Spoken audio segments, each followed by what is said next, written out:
In the cold silence of space, Earth hung like a forgotten ornament, scarred, battered, and left behind.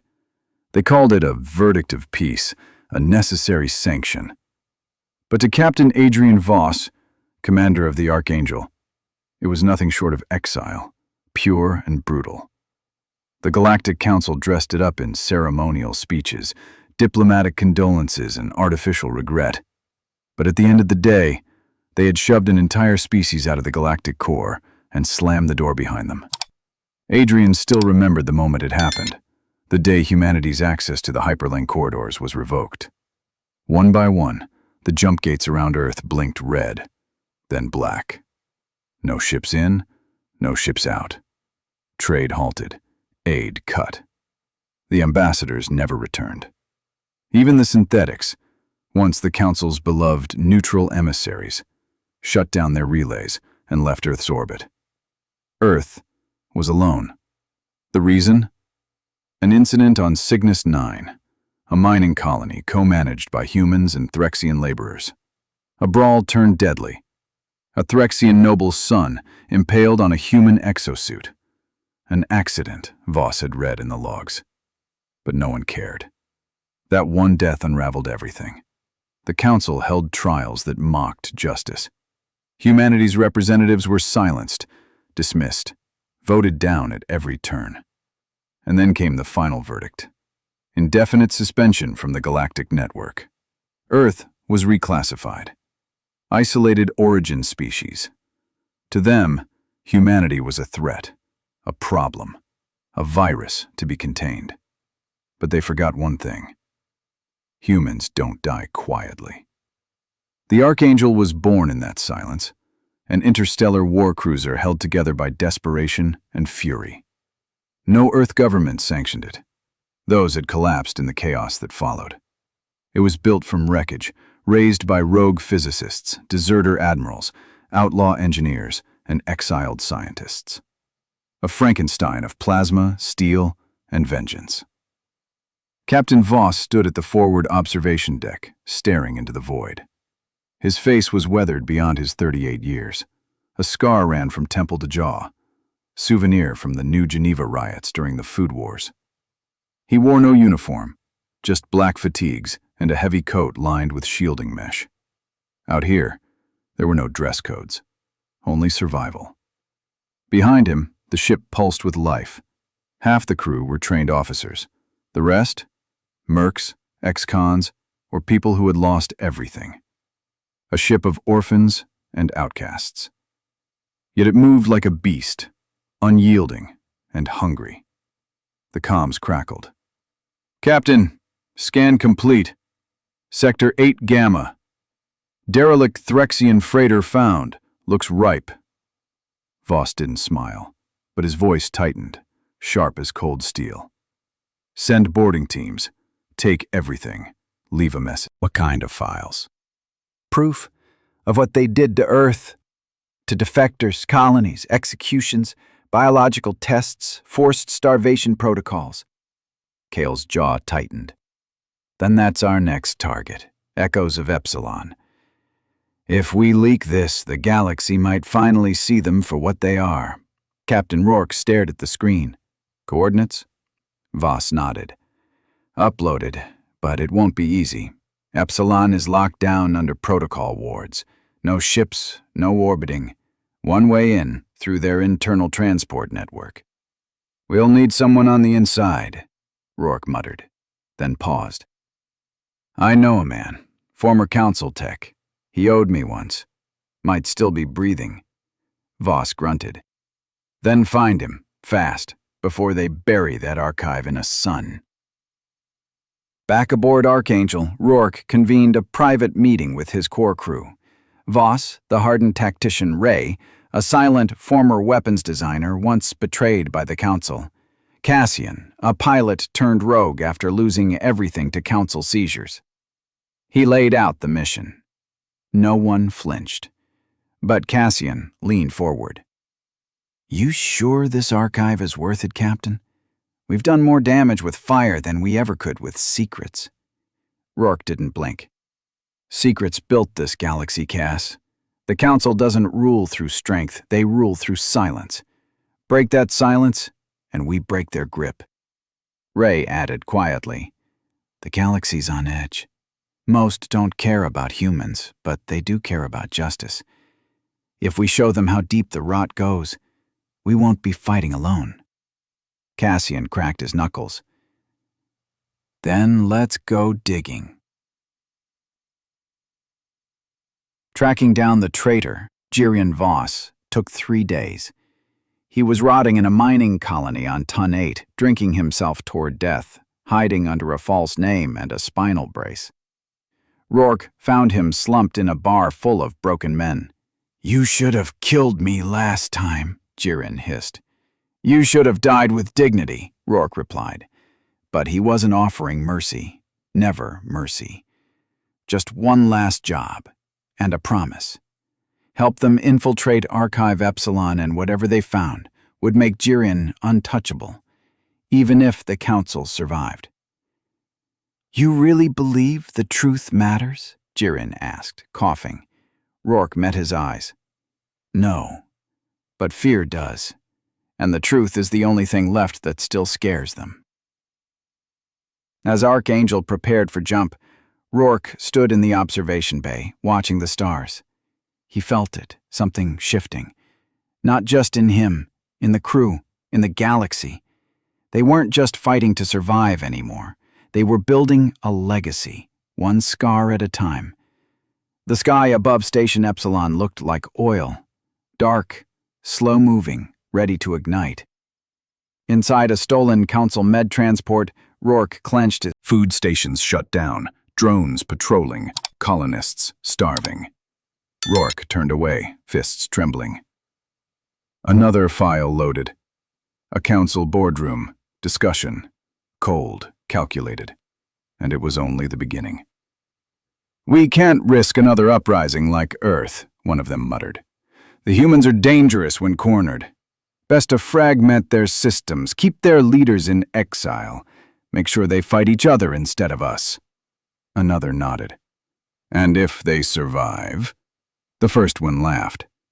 "Then they'll be too broken to matter."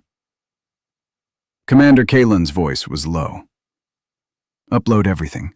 Every file, every lie, every crime." Taran, hunched over the console, nodded. "Give me 10 minutes." But 10 minutes was too long. Rika's voice snapped over the comm. "One floor up, drones in sweep pattern. We're compromised." Draven raised his weapon. "We can hold them." Kalen grabbed his radio. "Negative. Silo, prep the charges. We wipe the vault. No evidence left behind." Taran froze. "What? That data?" Kalen yanked him by the collar. "It's already uploading. We don't need this place. We need out." Silo placed the charges. Rika dropped 3 drones with precision shots through the shaft opening. Draven held the rear, blasting another with his pulse rifle. Taran scrambled to extract the final encryption key. Alarms screamed. Lights turned blood red. The vault began sealing. "We've got 60 seconds, Silo barked. Taran slammed in the last command, yanked the drive chip free, and shoved it into Kalen's hand. "Take it. It's the backdoor key. If the virus fails, this can still open every eye in the galaxy." "Move!" Kalen shouted. They sprinted back through the shaft, enemy fire chasing them. Rika took a round to the shoulder but didn't slow. Draven hurled a sonic charge, collapsing the hallway behind them. Silo was hit in the leg. Kalen dragged him. The transport bay was in flames, but Archangel was there, cloaked, waiting, just as Cass had promised. They boarded with seconds to spare. The vault exploded behind them, a silent burst of blue fire that vaporized the core. Kalen threw the chip to Rika. "Get it to Velt. Tell him to release it when ready." Then he looked out at the void. "They started this war with silence. We'll finish it with screams." The truth hit the galaxy like a meteor. It began as a whisper, data packets smuggled into merchant routes, quietly passed between fringe freighters. Then came the encrypted leaks, broadcast to neutral observers, shadow journals, outlaw comm bans. And then, Bastion ripped the lid off. The files Kalen and Taran had pulled from Station Epsilon weren't just incriminating. They were nuclear. Halovids of forced... Within 48 hours, dozens of fringe species called for emergency assemblies. Smuggling rings rejected council contracts. Even mid-tier factions like the Tari Bloc and Kororan Syndicate declared neutrality. The council, of course, denied everything.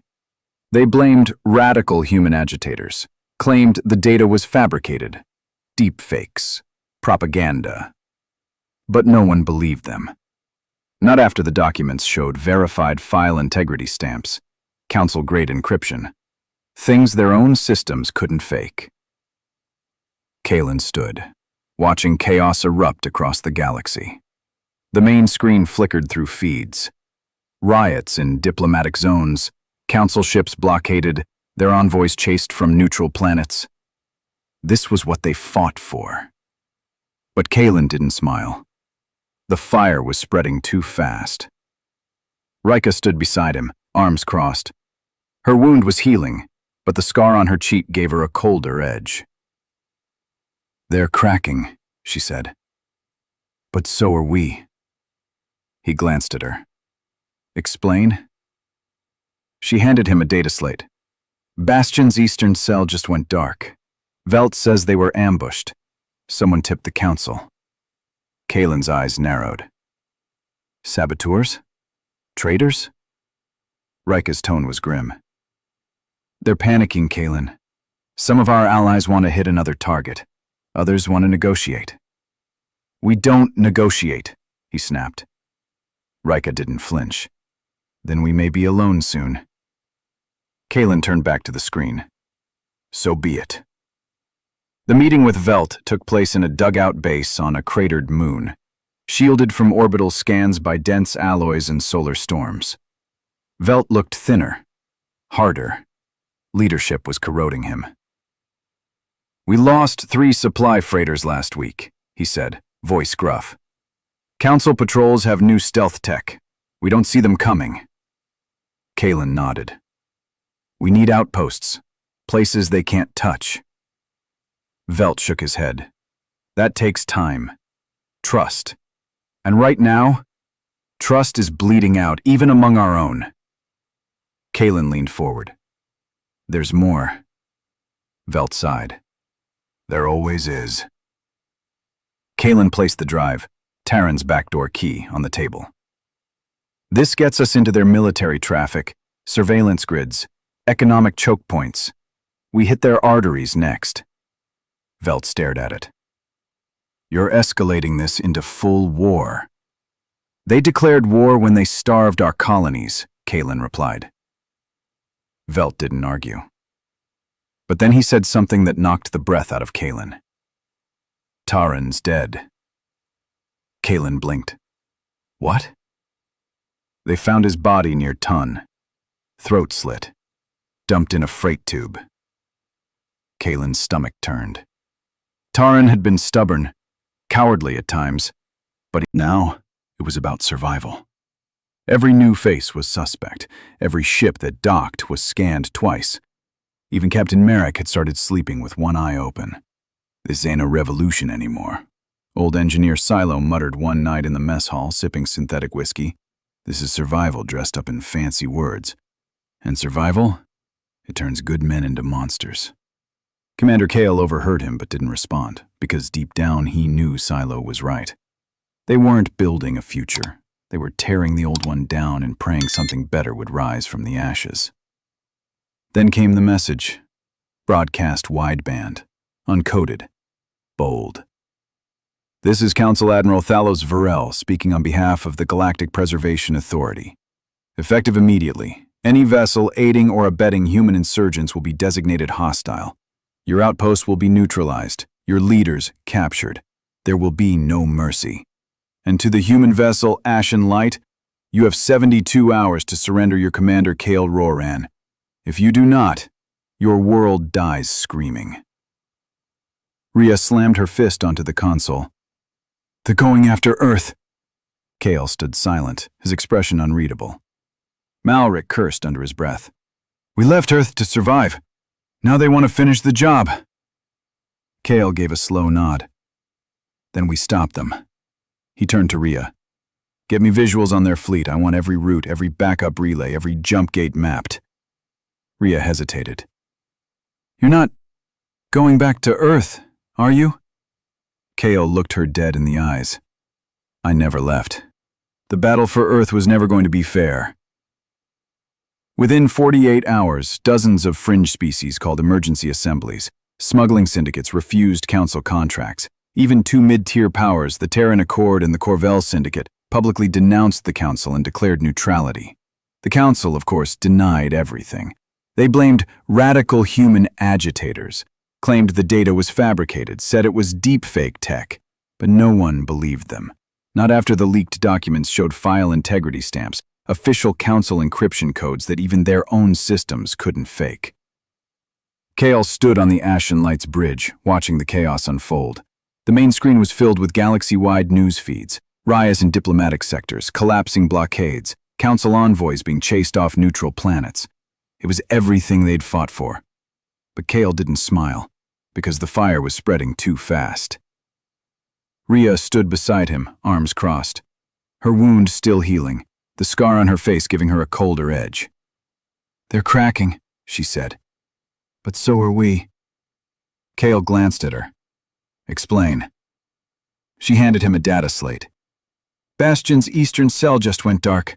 Felt says they were ambushed. Someone tipped the council." Kale narrowed his eyes. "Saboteurs or traitors?" Rhea's voice was grim. "They're starting to panic. Some of our allies want to strike another target. Others want to negotiate." "We don't negotiate," Kale snapped. Rhea didn't flinch. "Then we may be alone soon." Kale turned back to the screen. "So be it." 2 days later, Kale met with Commander Valen on Bastion 4, a rocky moon base dug into the side of a crater and shielded from orbital scans by heavy metals and solar static. Valen looked thinner, angrier. The pressure of leadership was corroding his patience. "We lost 3 supply freighters last week," Valen growled. "Council dogs are patrolling with new stealth tech. We don't even see them coming." Kale nodded. "We need outposts, places they can't touch." Valen shook his head. "That takes time, people, trust. And right now trust is in short supply, even among our own." Kale leaned forward. "There's more." Valen sighed and rubbed his forehead. "There's always more." Kale placed a drive on the table, a black, high-security backdoor key, the one Jackson had died for. "This gets us into every system the Council still thinks is secure. Military traffic, surveillance logs, economic choke points. We hit their arteries next." Valen stared at the drive. "You're escalating this into a full war."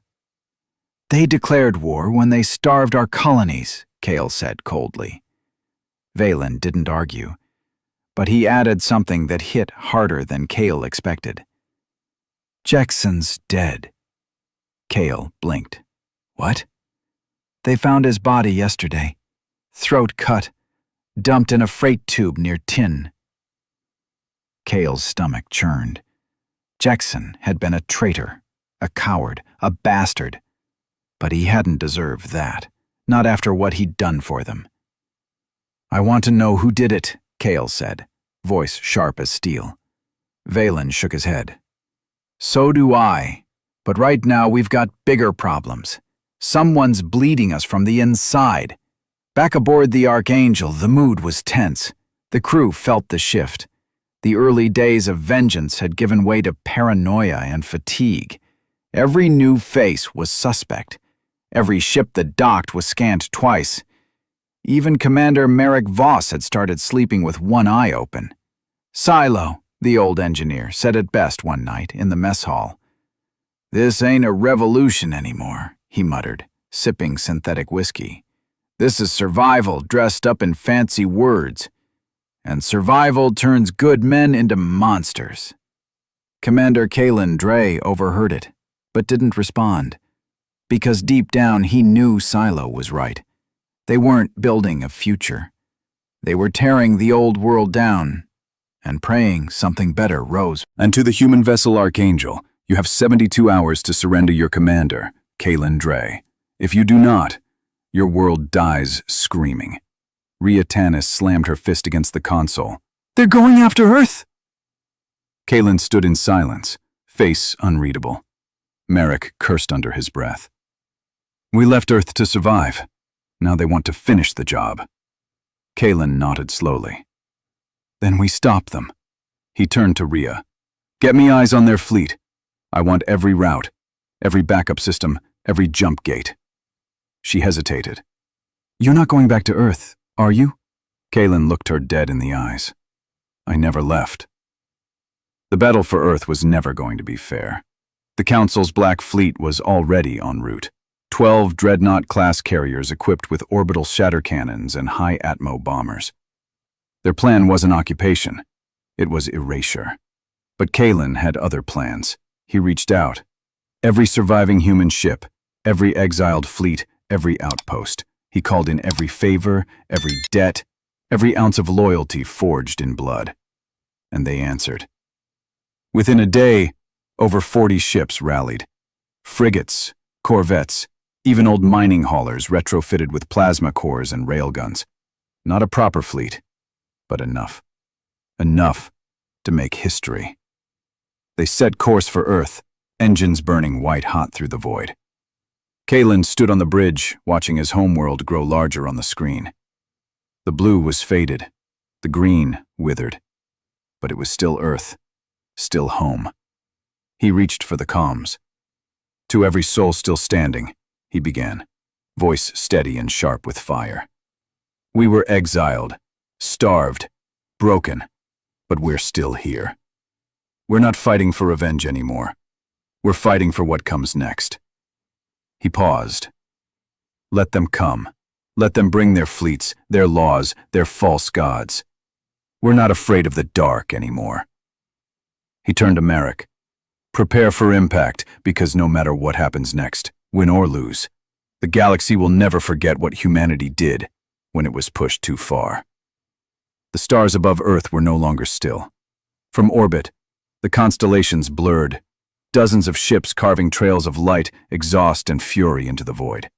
The Black Fleet loomed above, a celestial executioner. Its hulls were blacker than the space around them, armed with weapons designed not for war, but obliteration. And between them and Earth stood humanity. Ragtag, unwanted, outnumbered, but not broken. The Archangel led the charge. Inside, the bridge thrummed with energy. Kalen Dre stood at the center, wrapped in silence, watching the enemy form up like a wall of death. His face was worn by war and sleepless nights, but his eyes still burned. Not with rage, with purpose. "Report," he said. Merrick's voice was calm, steady. "Black Fleet in full deployment." "Let them come," Kalen said.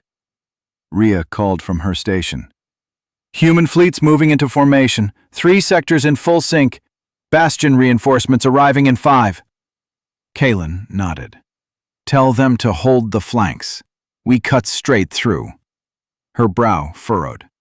"That'll leave us exposed." "I know." He turned toward the forward screen. Earth slowly filled the frame, beautiful and battered. A planet that had once begged for salvation, now the battleground for the truth. Kalen opened the comms. "This is Captain Kalen Dre, Earthborn, exiled by force.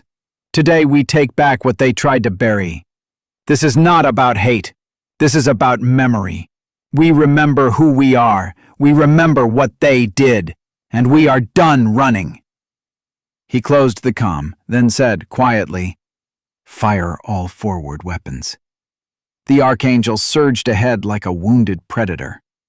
The first Council frigate tried to intercept. It never had a chance. A twin barrage of railgun slugs tore through its midsection, followed by pulse torpedoes that turned its engines into fountains of plasma. The human fleet surged forward, dozens of ships diving into chaos with the desperation of survivors and the fury of the betrayed. All around them, the sky cracked open. Fighters screamed through narrow gaps, tearing into each other in vicious dogfights. Frigates collided, exploded, and spun into the upper atmosphere like shattered bones. Lasers carved across the darkness like divine wrath. The Council deployed their orbital shatter cannons, but human ships darted, flared, and countered. Every time a ship went down, another rose to take its place. Commander Joran barked orders, his voice cutting through the madness. "Flank right! Shield the carriers! Redirect power to aft guns!" Lieutenant Sarah relayed commands, blood trickling from a gash near her ear. "We've got a breach on Deck 3! Fire suppression failing!" "Silo!" Joran roared into the comms. "Get your team to the breach! We hold this line or we burn!" A moment later, Silo's voice crackled through, rough and hoarse. "Deck 3 contained! Patching the hull! Don't crash this ship till I get back to my whiskey!" Joran allowed himself a brief grin, but it vanished when the first dreadnought opened fire. A beam of plasma and antimatter lanced through the black, a bastion destroyer sliced clean in half. Another volley followed, this time aimed directly at their flagship, Revenant. "Incoming!" shouted Merrick. The blast struck the starboard side, tearing through armor plating like wet paper. The ship spun violently. Alarms howled. Consoles sparked. Bodies were thrown. Sarah slammed into the railing, barely holding on. Joran hit the floor hard, his ears ringing as smoke filled the bridge. But they didn't stop. "Stabilize the spin," he growled, dragging himself upright. "Return fire!" The Aeronel's railguns fired again, manually guided, aimed at a vulnerable seam along the dreadnought's lower hull. The shot struck true. The dreadnought shuddered. Secondary explosions rippled across its massive frame. One of its reactors burst, hurling debris into the void. Cheers erupted across the bridge, ragged, desperate, exhausted. Joran didn't join in. Not yet. There were still 11 more. The battle raged for over an hour, a brutal, ceaseless storm of fire and steel. Human ships sacrificed themselves to protect Earth's orbital defense rings. Kamikaze strikes brought down 2 more Council vessels. Bastion boarding pods slammed into the side of a dreadnought, triggering internal sabotage that turned its own guns against its fleet. Joran watched the enemy come apart, not just physically, but psychologically. The Council was used to control, not resistance. Now they faced a people with nothing left to lose, and that made them dangerous. Finally, the Council flagship Virillion Prime pulled back. No surrender, no message, just shame and silence. 2 days later, Earth was quiet. The skies still burned in places, but the Black Fleet was gone. What remained of the human armada floated in high orbit, damaged, mourning, but victorious. On the ground, people emerged from shelters and bunkers. They looked up, not with fear, but awe. Someone had fought for them, and one of them, Joran, stood on the scorched soil of old Earth. His boots sank into the ashes where New Geneva had once stood. The crater still smoked. The ruins whispered of loss and memory. Sarah approached, one arm in a sling. "The Council broadcast a message an hour ago," she said. He turned. "They want a ceasefire. Talks, negotiations. They're calling it a humanitarian solution." Joran laughed, not with joy, but disbelief. "After everything they did?" She shrugged. "They've lost control. The outer sectors are turning. Some of their own species are demanding tribunals." Joran stared at the sky for a long time. "What do you want to do?" Sarah asked. He didn't answer immediately. For years, all he had wanted was vengeance. Now that he had it, what was left? But then he looked around at the people climbing out of the rubble, hugging, rebuilding, burying their dead. He knew. "We rebuild," he said. "We make something better, not because we forgive them, but because we deserve better." Sarah nodded. "And the council?" Joran's eyes hardened. "They'll answer. In time.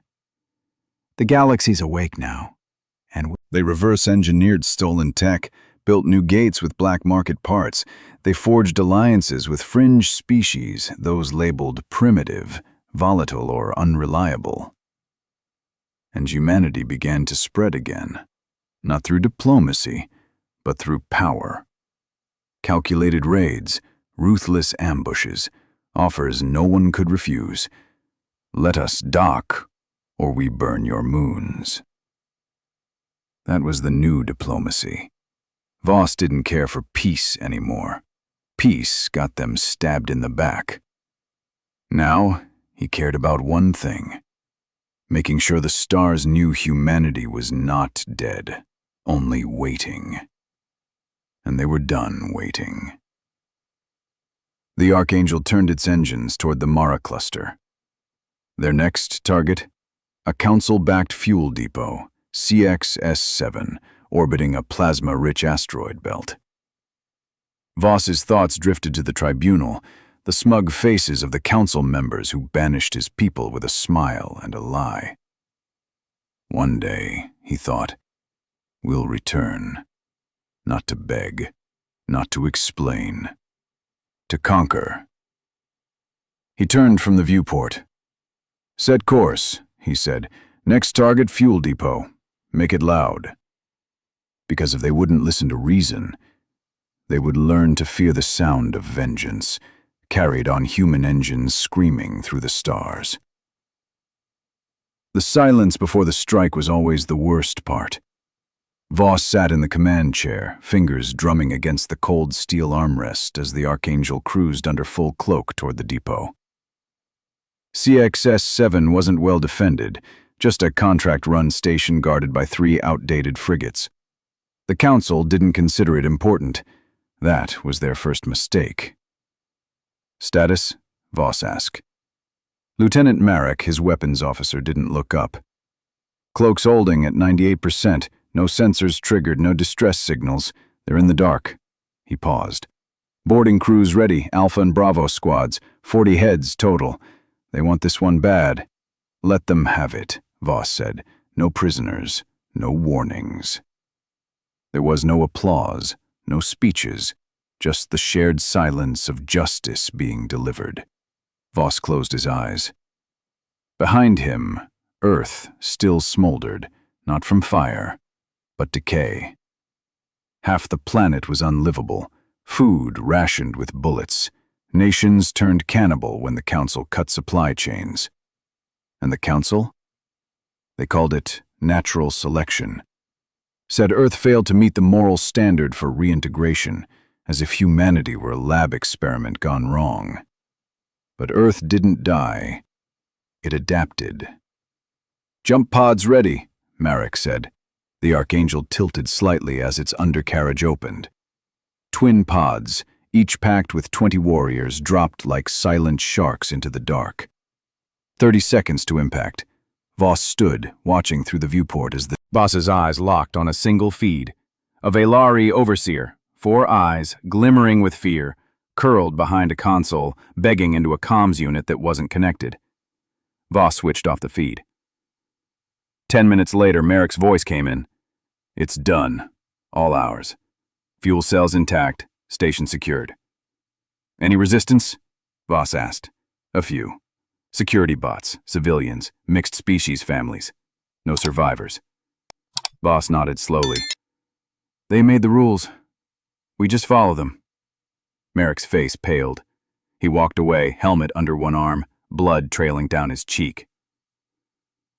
That night, Voss sat alone, replaying the raid. screams, pleas.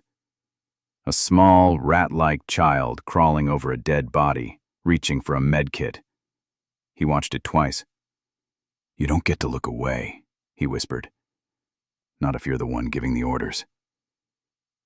But beneath the numbness, something stirred. Not guilt. Not pity. Resolve. This is the price, he thought. For every Earth child that starved. For every colony that died. For every voice silenced and plea ignored. We were forced to become this. A knock. Heavy. Insistent.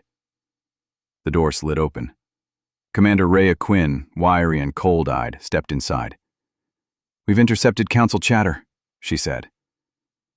"They've noticed," said Lieutenant Kyle. "3 fleets on alert. One's already been rerouted to patrol this sector." Commander Elias Vance leaned forward. "Where's it headed?" "Toward the relay station," Cale replied. "Our next hit." Elias smiled, cold and sharp. "Good. Let them come." Kyle hesitated, then added, "There's more. A message, encrypted. Old Earth code. Came from deep space." Elias's body tensed. "What kind of code?" "Military. Obsolete. But definitely human." He stood. "Bring it to the bridge. Wake the AI. Full decryption." 20 minutes later, the bridge lights dimmed as the AI core came online. The main screen flickered through static before settling into green text. "Priority red signal origin unknown. Sector 01199. To any human vessel receiving this. We survived. They didn't wipe us all. We're out here, building something bigger, something they can't stop. Find us. End transmission." The room fell silent. Elias stood frozen, pulse hammering in his ears. He knew that code. Old Interstellar Navy. Pre-Council. Thought lost with Admiral Tannick during the collapse. It was supposed to be dead tech, buried and forgotten. Kyle stepped forward. "If that message is real, there are other survivors, outposts, fleets like ours." Elias's voice turned to gravel. "Not like us. Stronger, maybe bigger. And they've been hiding." Kyle leaned in. Elias's eyes hardened. "Then we show them what exile taught us." No one argued. Outside, the stars spun quietly. The council slept in their palaces, convinced humanity was broken, scattered, licking its wounds in forgotten corners of space. But they were wrong. Exile hadn't destroyed Earth. It had reforged it. They hit Relay Theta 4 like a hammer through glass. Perched above a desolate rock in the Kernos Reach, the station was never meant to withstand a siege. A glorified comm node manned by a single Prol corvette and a few orbital drones. Its job was simple: relay orders, monitor traffic, remind the lesser systems that the Council was always listening. Until the Archangel made them stop. Elias watched from the bridge as missiles lanced silently from beneath the ship. The station's shield held for 3 seconds, then shattered like old bone. The second volley came instantly, not for show, for erasure. Structural points, power cores, comm spires. This wasn't a raid. It was a surgical burn. "Status," Elias barked. Merrick was a blur at the console. "Drones down. Corvette retreating. They're calling for backup." "Let them. They'll be late." He turned to the live feed. Flames tore through the relay as its remains floated in vacuum, airlocks ripped open, decks exposed to space. No boarding parties.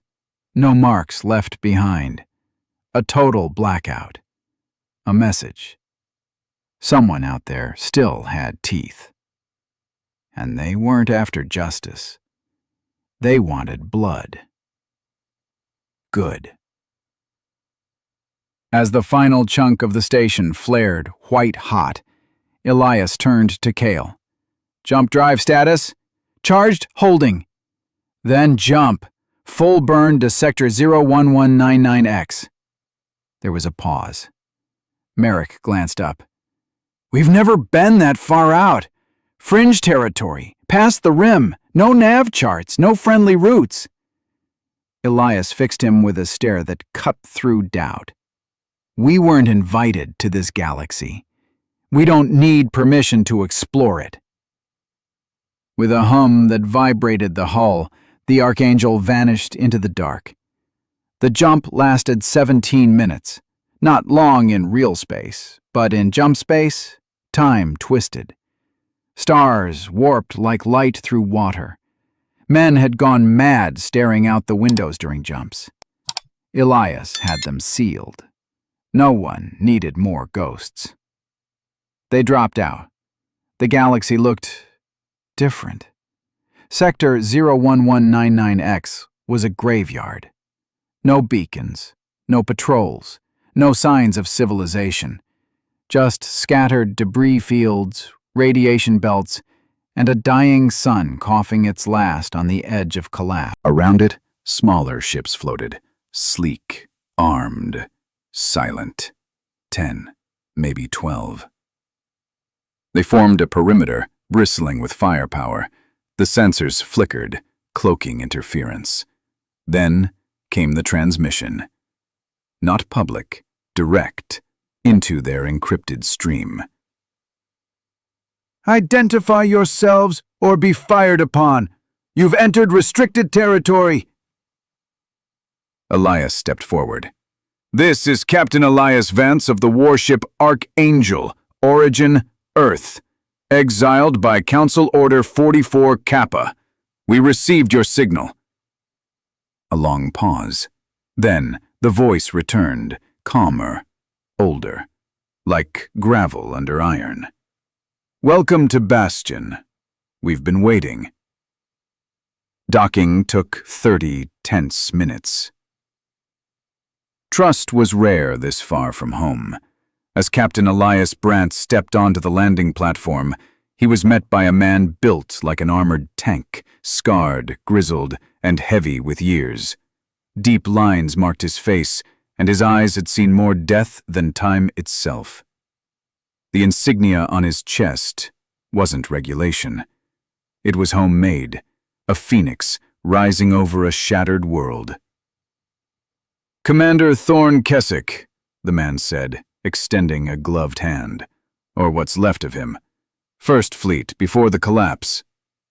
Elias gripped it hard. Captain Elias Brandt, Archangel. I didn't think anyone survived out here. We didn't survive, Kessick replied grimly. We endured. He led Elias through a dim corridor, lit by flickering plasma strips and patchwork wiring.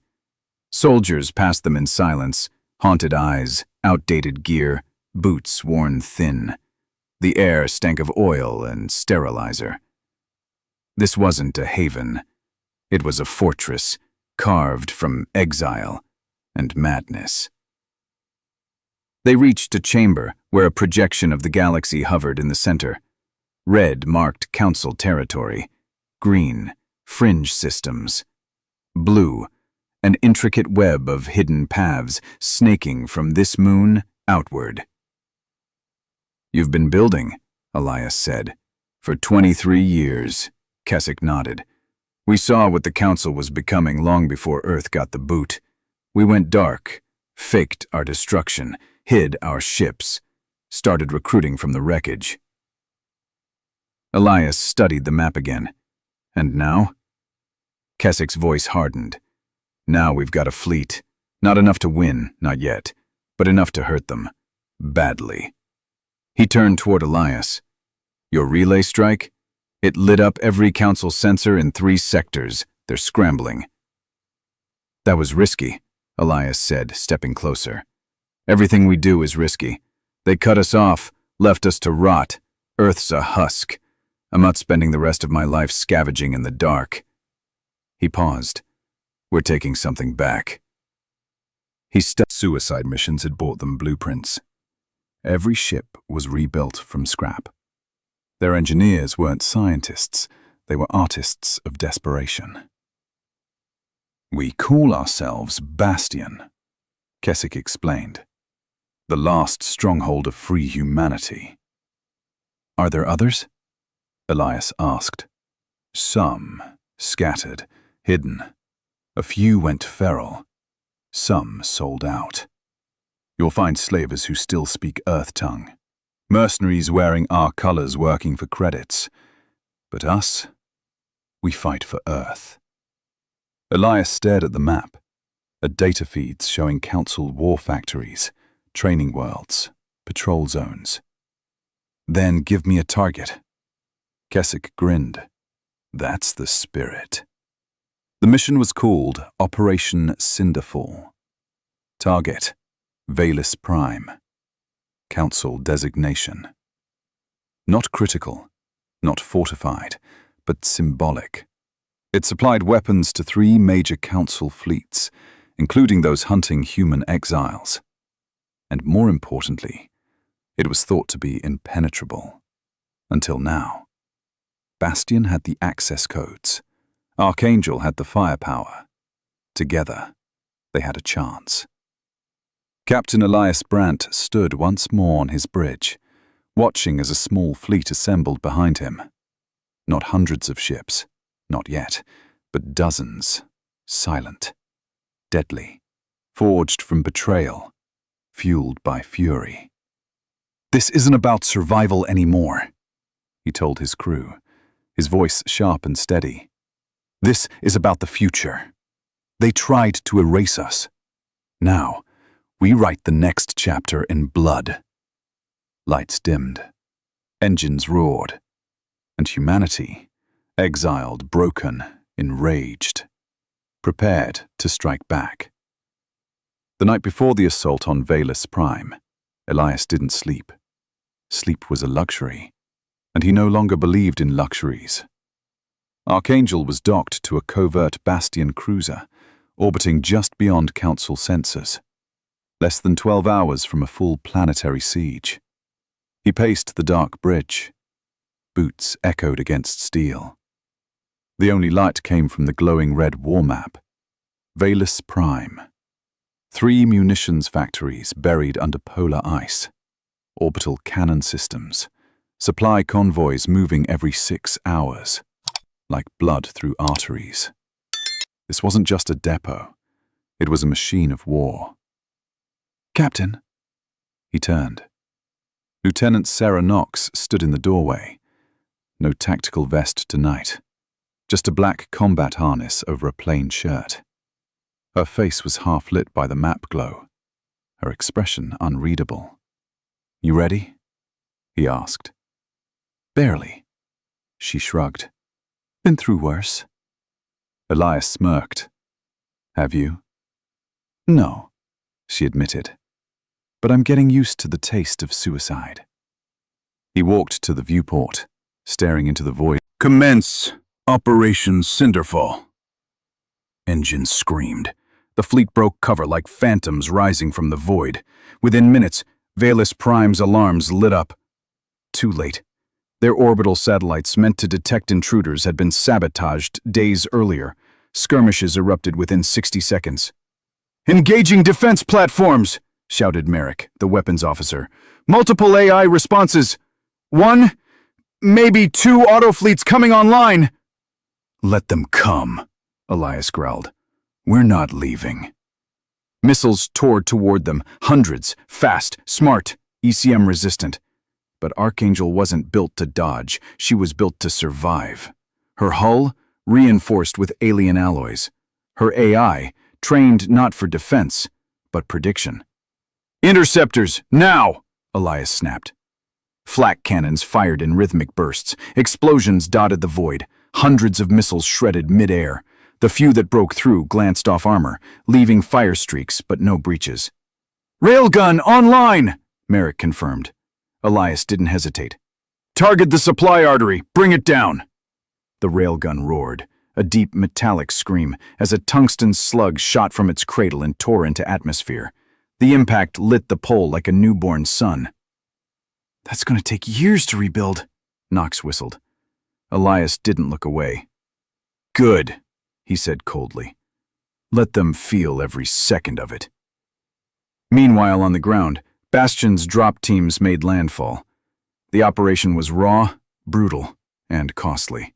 Ice cracked beneath the heat of retro thrusters as soldiers drove their boots into the frozen crust of Velis Prime. These weren't elite Marines or biomodified warriors. They were veterans, survivors, and fanatics. Men and women with nowhere else to go and nothing left to lose.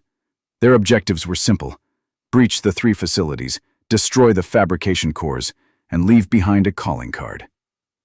Captain Cale Wren watched it unfold via helmet feed streamed directly to the Archangel's bridge. He saw Bastion troops laying charges in fuel silos, Council defenders falling back under overwhelming fire, caught off guard by an enemy they thought extinct. He saw his people, Earth's forgotten, carving a legacy into the frozen ground with blood and flame. Then came the final transmission. A Bastion soldier, helmet cracked, face bloodied, stood in the heart of the munitions chamber as sirens screamed. Red lights blinked across every wall. Detonators prepped.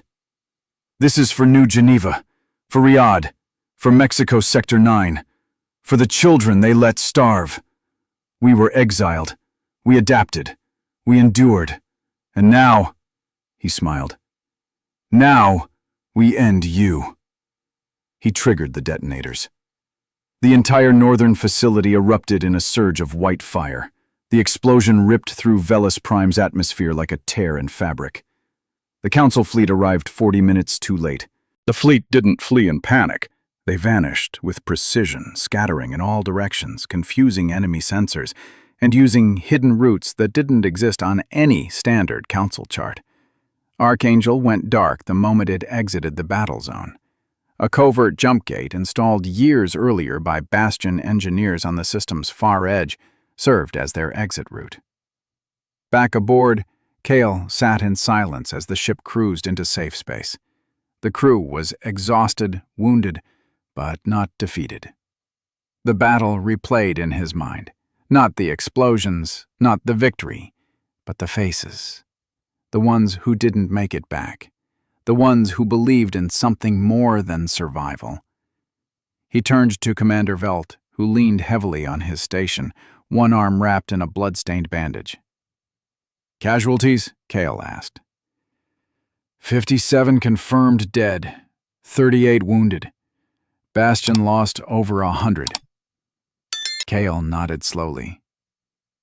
"Worth it?" Velt didn't flinch. "Every damn second." Cale arose and walked to the main screen, now filled with encrypted messages pouring in from outer sectors. Praise, warnings, offers of alliance. Some from rogue human ships. Some from alien species the Council had long cast aside. The galaxy had noticed. Lieutenant Saren joined him quietly. "They're watching now," she said. "They can't ignore us anymore." Cale stared at the star map. "No," he said, "but they'll try." He leaned in. "Then we give them more. More fear. More doubt. Every system we burn, every outpost we hit. We carve our name into their skulls. We don't stop. Not until Earth has a seat at the table they tried to flip over." Saren looked at him sideways. "You're building something bigger than revenge." Cale's voice lowered. "I have to. Because if we're not building, we're just another dying species screaming into the void." She didn't argue. They stood there a moment longer, captains of a ghost fleet, warriors exiled from civilization, now rising as the sharpest thorn in the galaxy's throat. And they weren't done yet, because fire had been lit not just on Velis Prime, but across the stars. The silence after victory was worse than the battle. Cale stood alone in Archangel's observation deck, eyes fixed on the distant flicker of Velis Prime's sun. It burned steady, indifferent to the violence that had erupted in its orbit days earlier. To a star, war meant nothing. To the Council, it meant everything. Reports flooded in. Velis Prime was in chaos. Supply lines severed. Manufacturing crippled. Emergency defense protocols activated across neighboring systems. The Council's precious illusion of order cracked. But what disturbed No signature, no origin, just a warning. Or a threat. Saren entered the deck. Her boots were soft against the steel. She carried a data slate and a look that told him things weren't improving.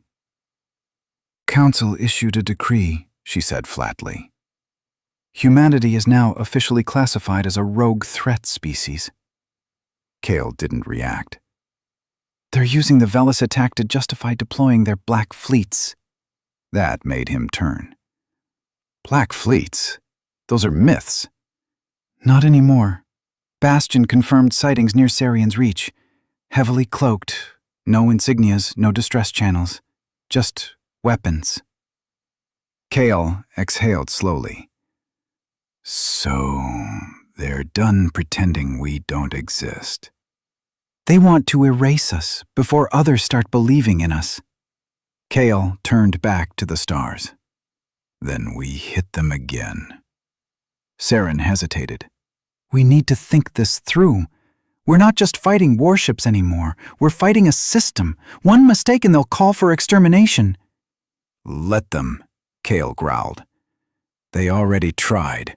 Earth is proof of that. She stepped closer, lowering her voice. We started something, Kale. A movement. People are watching. Even alien factions. You want fear? Fine. But if we don't lead this right, we'll become exactly what they said we were.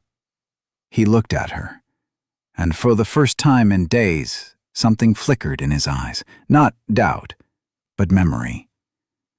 The blackout riots in old Boston. Children dying for protein bars.